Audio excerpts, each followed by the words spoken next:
तो आज बेसिकली हम लोग बात करने वाले हैं कि माइटोकॉन्ड्रिया के अंदर प्रोटीन का ट्रांसपोर्ट आखिर कैसे होता है, इसके बारे में थोड़ी सी चर्चा करेंगे।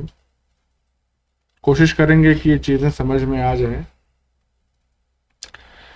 तो मेन टॉपिक जो हमारा है वो क्या है, वो है प्रोटीन ट्रांसपोर्ट इनटू माइटोकॉन्ड्रिया।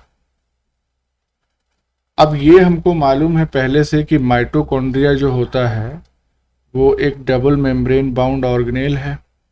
इसमें ये बाहर की मेम्ब्रेन होती है, आउटर माइटोकॉन्ड्रियल मेम्ब्रेन कहते हैं, ये इनर माइटोकॉन्ड्रियल मेम्ब्रेन होती है, और इन दोनों के बीच का जो खाली स्पेस होता है उसको हम क्या कहते हैं, इंटर मेम्ब्रेन स्पेस। तो एक चीज पहले ये समझ लीजिए कि जितनी प्रोटीन्स होती हैं माइटोकॉन्ड्रिया के लिए रिक्वायर्ड, उसमें से अबाउट 99% जो प्रोटीन्स होती हैं उनको कोड कौन करता है, they are coded by nuclear genes या न्यूक्लियर डीएनए हम कह सकते हैं। हमको ये मालूम है कि माइटोकॉन्ड्रिया एक सेमी ऑटोनॉमस ऑर्गेनेल है, उसके पास खुद का डीएनए होता है और अपनी कुछ प्रोटीन्स की रिक्वायरमेंट वो अपने डीएनए से पूरी कर लेता है। लेकिन कुछ का मतलब क्या हो गया, लेस देन 1%। 99% से ज्यादा प्रोटीन्स उसकी न्यूक्लियस ही कोड करता है या न्यूक्लियर डीएनए ही कोड करता है। तो अगर ये न्यूक्लियर डीएनए द्वारा कोडेड प्रोटीन्स हैं तो जाहिर सी बात है इनकी सिंथेसिस कहाँ पे हो रही होगी, इन प्रोटीन्स की सिंथेसिस हो रही होगी साइटोसॉल में। और इसकी सिंथेसिस करने के लिए जो राइबोसोम्स जिम्मेदार होंगे वो कौन से टाइप के होंगे, एटीएस वाले। तो अब समस्या ये है कि अगर 99% प्रोटीन जो माइटोकॉन्ड्रिया को चाहिए वो साइटोसॉल में सिंथेसाइज हो रही हैं, तो इन प्रोटीन्स को माइटोकॉन्ड्रिया के अंदर कैसे पहुंचाया जाए। और माइटोकॉन्ड्रिया की अलग अलग लोकेशंस पे ये प्रोटीन्स पहुंचनी चाहिए depending upon their requirement and role. तो आउटर माइटोकॉन्ड्रियल मेम्ब्रेन पे भी प्रोटीन्स चाहिए, इंटर मेम्ब्रेन स्पेस में प्रोटीन चाहिए, इनर माइटोकॉन्ड्रियल मेम्ब्रेन पे प्रोटीन चाहिए, और साथ ही साथ मैट्रिक्स पे भी प्रोटीन चाहिए, यानी मैट्रिक्स की प्रोटीन्स भी रिक्वायर्ड होती हैं माइटोकॉन्ड्रिया को। तो इन अलग अलग लोकेशंस पे आखिर किस तरह से प्रोटीन्स का ट्रांसपोर्ट होता है from the cytosol into the mitochondria, यही आज का मेन टॉपिक है। तो देखते हैं। तो प्रोटीन ट्रांसपोर्ट इनटू माइटोकॉन्ड्रिया, अगर प्रोटीन को किसी भी मेम्ब्रेन के थ्रू अंदर लेकर आना है तो जाहिर सी बात है कि उसमें एक ट्रांसलोकेशन या ट्रांसपोर्ट का चैनल होना चाहिए। जैसे ये चैनल हमने बना दिया, किसमें प्रेजेंट है, ये आउटर मेम्ब्रेन में। सिमिलरली एक चैनल हमने ये बना दिया, ये इनर माइटोकॉन्ड्रियल मेम्ब्रेन का चैनल है। तो इन चैनल्स से होते हुए ये साइटोसॉलिक प्रोटीन्स या साइटोसॉल में सिंथेसाइज्ड होने वाली माइटोकॉन्ड्रियल प्रोटीन्स इन चैनल्स से होते हुए अंदर चली आएंगी। ठीक है, अब इन चैनल्स को एक स्पेसिफिक नाम देते हैं। वो नाम क्या है, that is called as translocons. तो ट्रांसलोकॉन्स क्या है, they are protein transport channels जो कि माइटोकॉन्ड्रिया की मेम्ब्रेन्स पे प्रेजेंट होते हैं, आउटर मेम्ब्रेन पे और इनर मेम्ब्रेन पे। तो जो चैनल्स या जो ट्रांसलोकॉन्स आउटर मेम्ब्रेन पे प्रेजेंट होते हैं वो एक साथ मिलके टॉम कॉम्प्लेक्स बनाते हैं। इसको कहते हैं translocon of outer membrane, TOM। Similarly जो इनर मेम्ब्रेन पे लोकेटेड होते हैं ट्रांसलोकॉन्स, उनको टिम कॉम्प्लेक्स कहते हैं, या ट्रांसलोकॉन ऑफ इनर मेम्ब्रेन, है ना। तो टिम टॉम या टॉम टिम, अगर बाहर से अंदर की तरफ बढ़े तो टॉम टिम कॉम्प्लेक्स मिलके प्रोटीन्स का ट्रांसपोर्ट माइटोकॉन्ड्रिया के अंदर कराते हैं। अब इन टॉम कॉम्प्लेक्स की अगर हम बात करें तो हमको 2-3 टाइप के टॉम प्रोटीन्स मिलती हैं, जैसे टॉम 40 है, टॉम 20 या 22 और टॉम 70। तो it depends upon their molecular weight जो इनको नंबर दिया गया है। टॉम 40 की अगर हम बात करें तो टॉम 40 इसमें सबसे इंपॉर्टेंट है, यानी कि in most of the cases जहाँ पे प्रोटीन को साइटोसॉल से माइटोकॉन्ड्रिया में आना है, तो उसमें आउटर मेम्ब्रेन में टॉम 40 तो होगा ही होगा। बाकी ये जो है एडिशनल है, टॉम 20 या 22, टॉम 70 एडिशनल है, टॉम 40 तो मेन है, वो होगा ही होगा। तो ये हो गया टॉम कॉम्प्लेक्स। इसी तरह से टिम कॉम्प्लेक्स यानी कि इनर मेम्ब्रेन के ट्रांसलोकॉन्स, तो इसमें हमारे पास 4-5 टाइप के हैं, TIM 23/17, TIM 44, TIM 54, TIM 22, TIM 9/10। और ये जो इतने सारे एसोसिएटेड ट्रांसलोकॉन्स हैं, ये सारे के सारे किसी सिंगल पाथवे में इन्वॉल्व नहीं होते हैं। अलग अलग प्रोटीन्स के लिए अलग अलग टॉम और टिम कॉम्प्लेक्सेस अपना रोल प्ले करते हैं, इसीलिए इनकी संख्या थोड़ी ज़्यादा है। तो यहाँ पे स्टेटमेंट जो लिखा है कि all of them are not present in single pathway, कुछ इसमें से किसी पाथवे के लिए होंगे, कुछ दूसरे इसमें किसी दूसरे पाथवे इन द सेंस कि किस प्रोटीन का ट्रांसलोकेशन होना है from the cytosol to mitochondria. TOM 40 की अगर कुछ स्पेसिफिक बात कर लें तो सबसे पहला तो मोस्ट इंपॉर्टेंट, क्योंकि ये प्रेजेंट रहेगा ही in almost all the cases, ये एक बीटा बैरल प्रोटीन होती है, यानी कि सेकेंडरी स्ट्रक्चर जो हमने पढ़ा था प्रोटीन्स का, अल्फा और बीटा, तो बीटा शीट होती थी, तो उस शीट का बैरल तैयार होता है। बैरल का मतलब आप जानते हैं कुछ इस तरह का स्ट्रक्चर होता है, बैरल मतलब सिलिंड्रिकल स्ट्रक्चर होता है ना, जिसमें ऑयल वगैरह रखा जाता है, या फिर बायोटेक्नोलॉजी में आप लोग पढ़ेंगे वाइन या बियर मेकिंग, तो उसमें बियर और वाइन को इस तरह के लकड़ी के बैरल में रखा जाता है और एजिंग उसकी कराई जाती है काफ़ी सालों तक। जितनी साल पुरानी वाइन होगी उतना उसका कॉस्ट होगा, उतना उसमें फ्लेवर और माइल्डनेस जो है वो डेवलप होगी। खैर, तो this structure represents a barrel.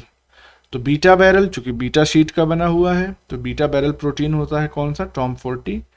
It is a voltage dependent anion channel porin. Porin मतलब कि पोर फॉर्मिंग प्रोटीन है, और ये वोल्टेज डिपेंडेंट है, स्पेशली एनायन चैनल, यानी कि ये एनायंस को अपने थ्रू क्रॉस होने देगी बहुत आसानी से।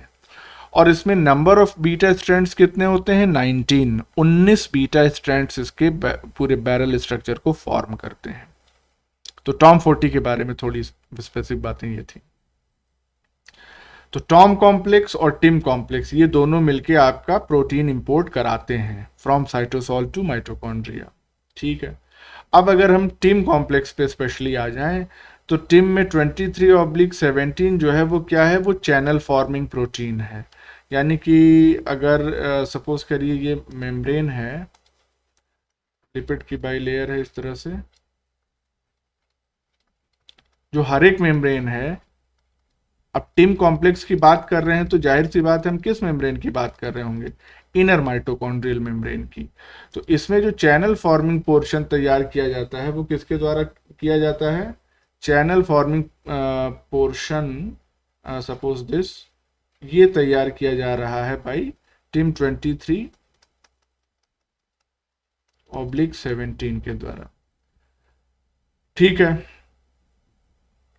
अब यहाँ पे टिम 54, टिम 22 इनको ग्रीन कलर में इसलिए दिखा दिए हैं, इसका मतलब ये होता है कि ये स्पेसिफिक टाइप की प्रोटीन के लिए ये दोनों मिलके काम कर रहे हैं। जैसे कि अगर इनर मेम्ब्रेन प्रोटीन का ट्रांसपोर्ट करना होगा, यानी ऐसी मेम्ब्रेन, ऐसी प्रोटीन जो इनर मेम्ब्रेन में जाके इंसर्ट हो रही होगी, मेम्ब्रेन प्रोटीन्स तो होती हैं, तो उसके ट्रांसपोर्ट के लिए ये TIM 54, TIM 22 along with TIM 9/10 ये रिस्पॉन्सिबल होते हैं। अभी टिम 9/10 का हम देखेंगे क्या रोल होता है एग्जैक्टली, लेकिन ये तीनों मिलके इनर मेम्ब्रेन प्रोटीन का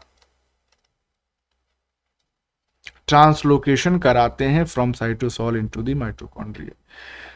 इसी तरह अलग अलग कॉम्बिनेशन में अलग अलग टाइप की प्रोटीन, मैट्रिक्स प्रोटीन के लिए कोई और कॉम्बिनेशन होगा, तो इस तरह से अलग अलग कॉम्बिनेशन में ये कॉम्प्लेक्सेस काम करते हैं। ठीक है, एक और स्पेसिफिक ये जो मॉलिक्यूल है ऑक्सा 1 जिसको हम कह रहे हैं, बेसिकली ये प्रोटीन है और स्पेसिफिकली एक एंजाइम होता है ऑक्सा 1। तो ऑक्सा 1 क्या होता है, it acts as mitochondrial inner membrane insertase, IM for inner membrane. तो ये इंसर्टेज एंजाइम होता है। ये करता क्या है, it mediates insertion of both mitochondrial and cytosolic proteins from mitochondrial matrix to inner membrane. अभी इसका फंक्शन हम लोग डिटेल में देखेंगे, लेकिन फिलहाल समझने के लिए इतना जान लीजिए कि इस ऑक्सा 1 इन्वर्टेज का काम क्या होता है। इसका काम ये होता है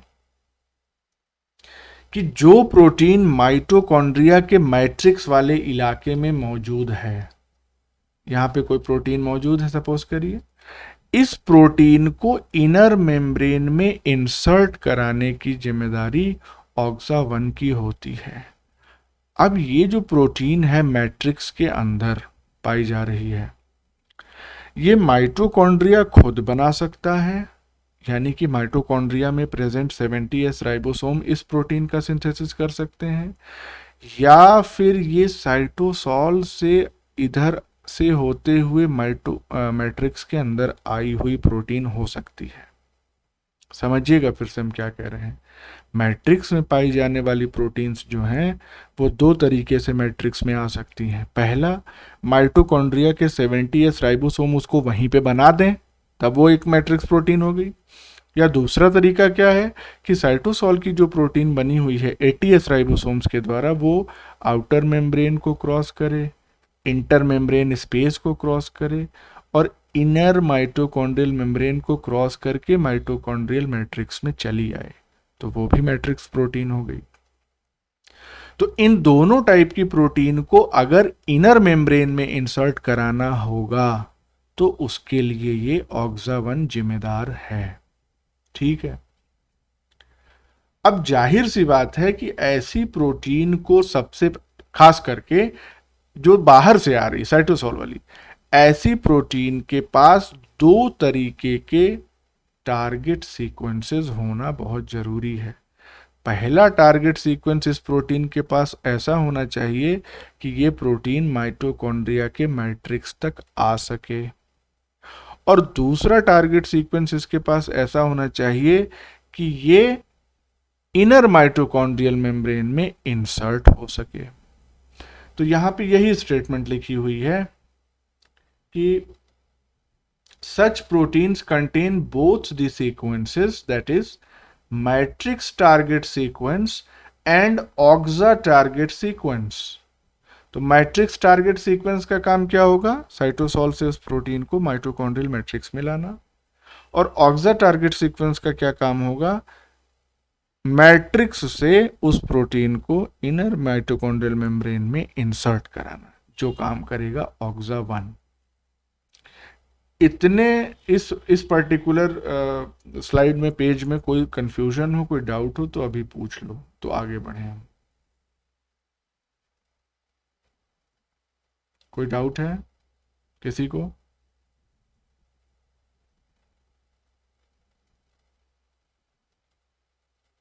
से यस और नो, कुछ तो बोलो। नहीं है सर। ठीक है, अगला हम देखते हैं।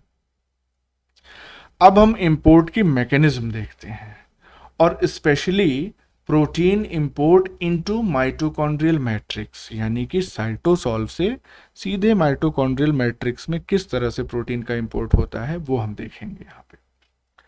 तो ये रहा हमारा साइटोसॉल वाला इलाका है।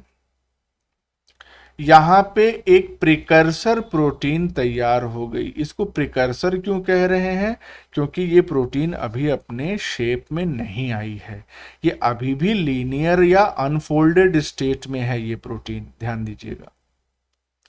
तो इसलिए इसको प्रिकर्सर प्रोटीन कह रहे हैं। और ये बनी कहां, साइटोसॉल में। बनाया किसने, 80S राइबोसोम ने। कोड किसने किया था, न्यूक्लियर डीएनए ने। ठीक है, ये प्रोटीन का प्रिकर्सर जो है वो साइटोसॉल में आ गया। अब इसका एक कार्बोक्सी टर्मिनल है और ये अमीनो टर्मिनल है। इस प्रोटीन को अगर माइटोकॉन्ड्रिया के अंदर जाना है, और कहां जाना है, मैट्रिक्स में जाना है, क्योंकि उसी का हम पढ़ रहे हैं। जब तक ये मैट्रिक्स में नहीं पहुंच जाती प्रोटीन, तब तक इसको अनफोल्डेड स्टेट में ही रहना है, क्योंकि एक बार फोल्ड हो जाएगी तो इन ट्रांसलोकॉन से ये पास नहीं कर पाएगी। अनफोल्डेड स्टेट में रखने के लिए इस प्रोटीन से शेपेरॉन प्रोटीन्स जो है वो अटैच हो जाती हैं। कौन सी वाली, HSC 70, heat shock chaperone protein 70, HSC कहिए या HSP 70 कहिए, बात वही है। और ये प्रोटीन HSC 70 ये कहाँ पे मौजूद है? साइटोसॉल में। तो इसको हम कह दिए साइटोसॉलिक HSC 70। तो ये क्या करती है? It keeps the protein in unfolded state, ताकि ये आसानी से चैनल के थ्रू अंदर जा सके। इस चैपेरॉन के बाइंड होने के लिए एनर्जी चाहिए। वो एनर्जी कहाँ से मिलती है? एटीपी के ब्रेकडाउन से। तो this ATP is required for binding of HSC 70 किससे? प्रिकर्सर प्रोटीन से। इतनी बात समझ में आ गई? ठीक है। अब चूंकि इस प्रिकर्सर प्रोटीन को कहाँ जाना है? मैट्रिक्स में जाना है। तो मैट्रिक्स में पहुंचने के लिए इसके पास टारगेट सीक्वेंस होना चाहिए। तो ये रेड वाला पोर्शन जो दिखाया जा रहा है ये क्या रिप्रेजेंट कर रहा है? It is representing matrix targeting sequence. और ये मैट्रिक्स टारगेटिंग सीक्वेंस किधर लोकेटेड होता है? It is located at N terminus of the protein. देखिए आप, इधर एन टर्मिनस है और इधर ही ये मैट्रिक्स टारगेटिंग सीक्वेंस भी मौजूद है। इतनी बात हमको समझ में आ गई। अब ये जो साइटोसॉल में ये प्रोटीन प्रेजेंट है, ये सबसे पहले कहाँ जाएगी? माइटोकॉन्ड्रिया के पास जाएगी। तो माइटोकॉन्ड्रिया का कौन सा हिस्सा इससे एक्सपोज होगा? Outer membrane. इस आउटर मेम्ब्रेन में इंपोर्ट रिसेप्टर्स मौजूद होते हैं। ये इंपोर्ट रिसेप्टर्स क्या करते हैं? ये बाइंड करते हैं या अटैच हो जाते हैं with the matrix targeting sequence. तो ये टारगेटिंग सीक्वेंस इसीलिए जरूरी है ताकि इंपोर्ट रिसेप्टर से ये अटैच हो सके पूरी प्रोटीन। ठीक है। अब जब ये प्रोटीन अटैच हो गई इस इंपोर्ट रिसेप्टर से, तो अब ये इंपोर्ट रिसेप्टर क्या करेगा अगले स्टेप में? ये इस प्रोटीन को भेज देगा या ट्रांसफर कर देगा इनटू द टॉम कॉम्प्लेक्स। और उस पे मेन हमने कौन सा बताया था आपको? टॉम 40 सबसे इंपॉर्टेंट। ये टॉम 40 जो है वो इंपोर्ट पोर की तरह एक्ट करता है। हमने बताया था वो पोरिन की तरह, वो एनाइन चैनल पोरिन की तरह काम करते हैं। तो पोर ये फॉर्म कर देता है और इसकी बाउंड प्रोटीन जो है इसने ट्रांसफर कर दी इस पोर में। अब इसका टारगेट सीक्वेंस जो है वो पहले अंदर जाएगा, बाकी प्रोटीन बाद में जाएगी। तो this is the protein to be inserted. अब देखिए अगले स्टेप में क्या हुआ? ये और अंदर चलती चली गई। मीनवाइल क्या हुआ कि ये जो टारगेट सीक्वेंस था ये इंटर मेम्ब्रेन स्पेस वाले इलाके को क्रॉस करता हुआ इनर मेम्ब्रेन पे मौजूद टिम कॉम्प्लेक्स के अंदर चला गया। और यहां पे टिम कॉम्प्लेक्स बनाने की जिम्मेदारी टिम 44 और टिम 23/17 की है। तो ये दोनों मिलकर टिम कॉम्प्लेक्स बना रही हैं और ये जो प्रोटीन है उसका टारगेट सीक्वेंस इस टिम कॉम्प्लेक्स के अंदर चला गया। जब ये प्रोटीन इंसर्ट कर जाती है इनटू द टिम कॉम्प्लेक्स, तो ये नीचे फिर निकलने की कोशिश करती है इनटू द माइटोकॉन्ड्रियल मैट्रिक्स। ये वाला पूरा इलाका नीचे का क्या है? It is matrix. इस प्रोटीन को अंदर लाने के लिए हेल्प करने की जिम्मेदारी या उस अंदर लाने की प्रोसेस को असिस्ट करने की जिम्मेदारी मैट्रिक्स में मौजूद HSC 70 चैपेरॉन प्रोटीन्स की होती है। यहां हमने देखा जो HSC 70 वो साइटोसॉलिक HSC 70 थी, इसका काम था प्रोटीन को अनफोल्डेड रखना। लेकिन माइटोकॉन्ड्रियल मैट्रिक्स की जो HSC 70 है वो क्या करेगी? इस प्रोटीन को पुल करके माइटोकॉन्ड्रियल मैट्रिक्स में और अंदर ले आना चाहेगी। तो it pulls the protein into the matrix and uses energy from ATP। तो चैपेरॉन है तो एनर्जी तो लेगी। यहाँ पे भी एनर्जी ले रही थी, यहाँ पे भी एनर्जी, यहाँ दिखाया नहीं गया है लेकिन लिख दिए हैं हम। तो it uses the energy from ATP। अब इसने क्या किया? खींच के पूरी प्रोटीन को ले आ दिया मैट्रिक्स के अंदर। मैट्रिक्स में जब ये प्रोटीन का प्रिकर्सर पहुंच गया, अभी ये प्रिकर्सर ही है, तो यहाँ पे क्या होता है? ये जो टारगेट सीक्वेंस है इसको डिटैच या रिमूव करा दिया जाता है। और रिमूव कराने की जिम्मेदारी किसकी होती है? मैट्रिक्स प्रोसेसिंग प्रोटीएजेस की। MPP इसको शॉर्ट में कहते हैं। तो जाहिर सी बात है इसका नाम ही मैट्रिक्स प्रोसेसिंग प्रोटीएज है, तो कहाँ प्रेजेंट होगा? मैट्रिक्स में। और ये करेगा क्या? It cleaves the target sequence. तो इस टारगेट सीक्वेंस को अलग कर दिया। देखिए यहाँ पे अलग हो गया, क्लीव टारगेटिंग सीक्वेंस ये निकल गया।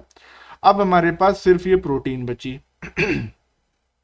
जब ये प्रोटीन बची सिंपली, तो इस प्रोटीन की फोल्डिंग को असिस्ट कराया जाएगा, और वो फोल्डिंग को असिस्ट कराने की जिम्मेदारी दूसरे टाइप के शेपेरॉन्स की होगी, और वो होता है HSC या HSP60। तो 70 का काम आपने देख लिया, अब ये 60 का काम है इस प्रोटीन की फोल्डिंग कराना, जबकि 70 इसको अनफोल्डेड स्टेट में रख रहा था इन द साइटोसॉल। अगर ये HSP60 नहीं मौजूद है यहाँ पे, तो ये प्रोटीन ऑटो फोल्डिंग भी कर लेती है, ऑटो फोल्डिंग। तो एक सेकंड जरा होल्ड करिएगा।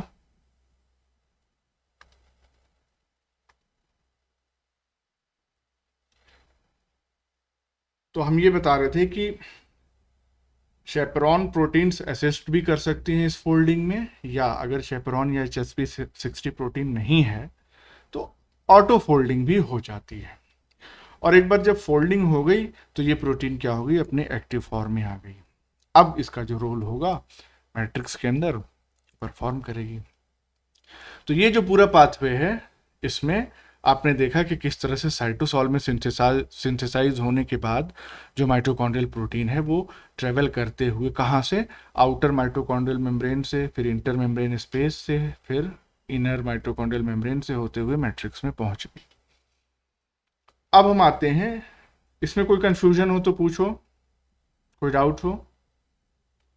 नहीं सर। ठीक है। अब आते हैं हम कि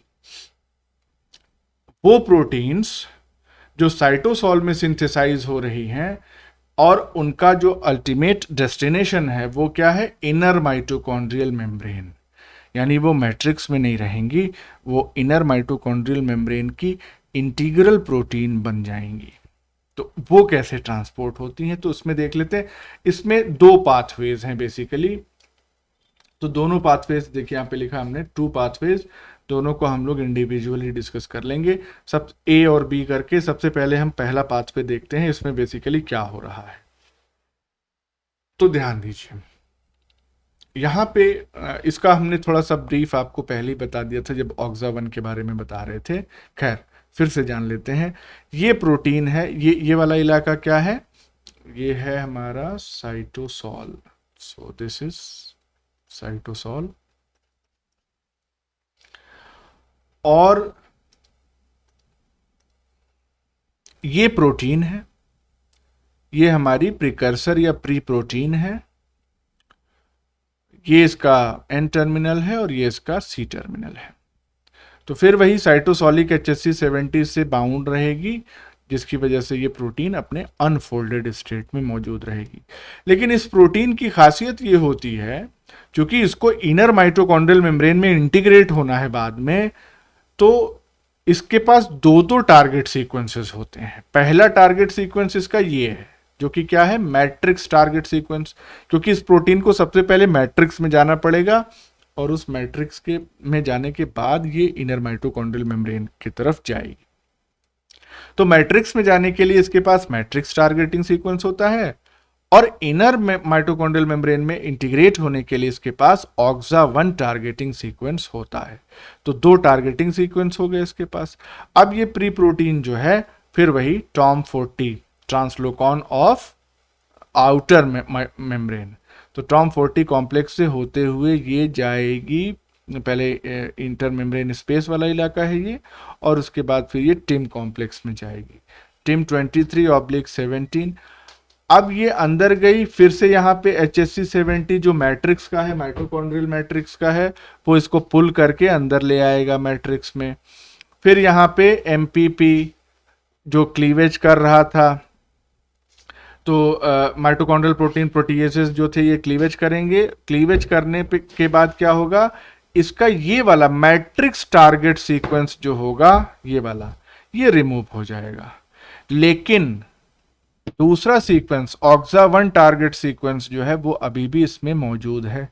तो वो जो ऑक्सा 1 टारगेट सीक्वेंस है वो क्या करेगा, वो लेके जाएगा इसको कहां पे, ऑक्सा 1 के पास। एक सेकंड बेटा।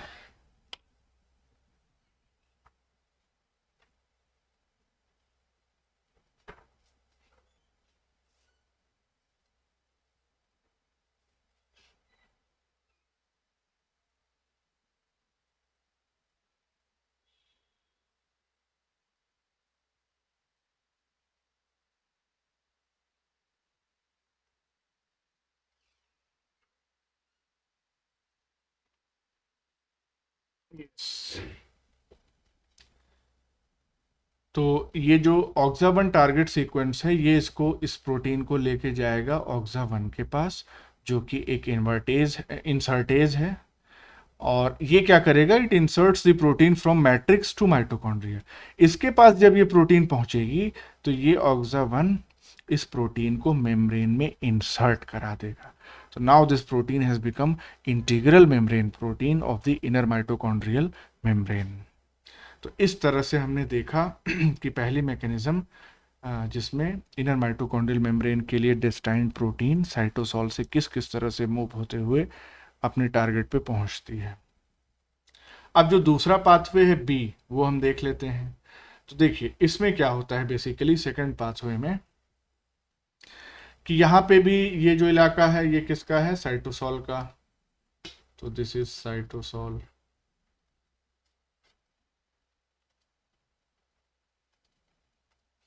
साइटोसॉल में ये प्री प्रोटीन मौजूद है। अब यहाँ पे खास बात क्या है, दूसरे पाथवे की हम बात कर रहे हैं। यहाँ खास बात ये है कि यहाँ पे इंटरनल टारगेटिंग सीक्वेंस मौजूद होते हैं, यानी इस प्रोटीन के अंदर ही टारगेटिंग सीक्वेंस मौजूद होता है, जबकि वहां हमने देखा था एन टर्मिनल पे मौजूद था मैट्रिक्स टारगेट सीक्वेंस। यहाँ इंटरनल होता है। तो इसको हम अगर और थोड़ा सा ऐसे कर दें, इंटरनल पे आपको विशेष ध्यान देना है। अच्छा, अब क्या होगा कि this pre protein will be inserted into the Tom 40, नहीं एक सेकेंड, सबसे पहले ये जो प्रोटीन होगी pre protein, this will bind to the TOM 70, जो कि इंपोर्ट रिसेप्टर की तरह एक्ट कर रहा है। और ये किस टाइप की प्रोटीन के लिए इंपोर्ट रिसेप्टर की तरह एक्ट करेगा, ऐसी प्रोटीन्स जिसके पास इंटरनल टारगेट सीक्वेंस मौजूद हो। तो देखिए यहां पे बदल गया थोड़ा सा ट्रांसलोकॉन। तो Tom 70 internal target sequence contain करने वाली प्रोटीन्स के लिए इंपोर्ट रिसेप्टर का काम करेगा। तो ये प्रोटीन सबसे पहले आके बाइंड करेगी टॉम 70 से, फिर टॉम 70 इसको ट्रांसफर करेगा इनटू द टॉम 40, जो कि प्रोटीन के लिए पोर बना रही है। अंदर गया, अंदर ये वाला जो इलाका है वो है inner mitochondrial inter membrane space का, ये है ये वाला इलाका। इस इंटर मेम्ब्रेन स्पेस में TIM9/10 जो है ये कॉम्प्लेक्स मौजूद रहता है। इसका रोल क्या है, इसका रोल क्या है, it helps the transfer of protein from TOM 40 to TIM22/54 complex. यानी कि ये क्या करेगी, इधर से इस प्रोटीन को खींचेगी और नीचे ये जो TIM22/54 कॉम्प्लेक्स है उस तक पहुंचाने का ये काम करेगी। स्पेसिफिकली इसकी क्या जरूरत पड़ गई, क्योंकि जनरली ऐसे प्रोटीन्स जिसके पास इंटरनल टारगेट सीक्वेंस होता है वो हाइड्रोफोबिक प्रोटीन्स होती हैं। तो हाइड्रोफोबिक प्रोटीन्स जो होती हैं उनको अगर किसी प्रोटीन चैनल के थ्रू अंदर ले आना है तो थोड़ी सी मशक्कत करनी पड़ेगी। अगर इसको सीधे लिपिड बाय लेयर के थ्रू लाना होता तब तो कोई दिक्कत नहीं होती, क्योंकि लिपिड भी हाइड्रोफोबिक होता है, ये प्रोटीन भी हाइड्रोफोबिक, लेकिन ये तो फिर ये आसानी से चली जाती। लेकिन इसको इस चैनल के थ्रू ही लाना है। क्यों? क्योंकि इसके पास एक स्पेसिफिक टारगेट सीक्वेंस है, it has to be inserted into the membrane. ऐसा नहीं कि कहीं भी घुसा दोगे और काम चल जाएगा, नहीं। तो एक स्पेसिफिक रास्ते से लाने के लिए, and because these proteins containing internal targeting sequence are hydrophobic in nature, an additional molecule which is known as TIM9/10 is required to guide or to direct these proteins from the outer membrane, from the intermembrane space to the inner membrane. तो ये guide करेगा, guide करने के बाद TIM22/54 complex से होती हुई ये प्रोटीन कहाँ पे आ जाएगी, ये आएगी, कोशिश करेगी नीचे अंदर मैट्रिक्स में जाने की, लेकिन इसको पूरी तरह से मैट्रिक्स में जाने नहीं दिया जाएगा। देखिए यहाँ पे डिफरेंस है, यहाँ क्या था कि पूरी मैट्रिक्स में चली गई थी, लेकिन यहाँ पे ये जो कॉम्प्लेक्स है इस प्रोटीन को पकड़ के रखेगा, और पकड़ के रखने के बाद यही कॉम्प्लेक्स जो है इसको मेम्ब्रेन के अंदर इंसर्ट करा देगा। यानी कि दिस कॉम्प्लेक्स टिम 2254 कॉम्प्लेक्स जो है, it acts as translocase as well as inner mitochondrial membrane insertase. यानी कि ये इस प्रोटीन को अपने थ्रू अंदर तो आने देगा लेकिन पूरी तरह से निकलने नहीं देगा इनटू द मैट्रिक्स।